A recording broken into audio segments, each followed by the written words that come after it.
நாகப்பட்டினத்தில் கடலோர கிராமம் ஒன்று இருந்தது. அங்கே வசித்தார் அதிபத்தர் என்ற ஒரு நல்ல மனம் கொண்ட மீனவன். அவன் ஒவ்வொரு காலையிலும் கடலோரம் சென்று வலை வீசுவான். ஆனால் ஒரு சிறிய ரகசியம் இருந்தது. என் வலையில் சிக்கும் முதல் மீன் என் சிவபெருமானுக்கே என்று அதிபத்தர் கூறுவான். அந்த மீனை எப்போதும் மீண்டும் கடலுக்கே விடுவான்.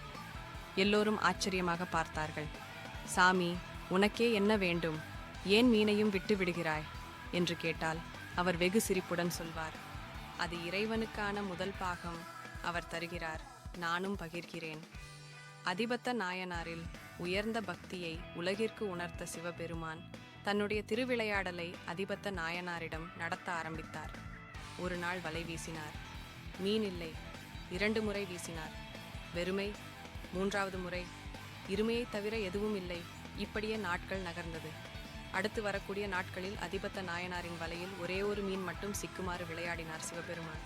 அதிபத்த நாயனாரும் வழக்கம் போல, இந்த மீன் என்னை படைத்த சிவபெருமானுக்கு உரியது, சிவார்ப்பணம் என்று கூறி கடலில் விட்டார். அதிபத்தரின் வயிறு பசித்தது. குடும்பம் வறுமையில் வாடியது. ஆனால் மனம் மாறியதில்லை. இல்லை என்றாலும் பரவாயில்லை, இறைவன் அறிந்து இருக்கிறார் என்று கூறி வீடு திரும்பினார். அடுத்த நாள் வலை வீசினார். ஒரு மீனும் பொன் மீன் சிக்கியது. அது மட்டுமில்லாமல் அந்த மீன் முகமும் கண்களும் அழகும் கொண்டிருந்தது. அதிபத்தர் ஒரு நிமிடம் வியந்தார்.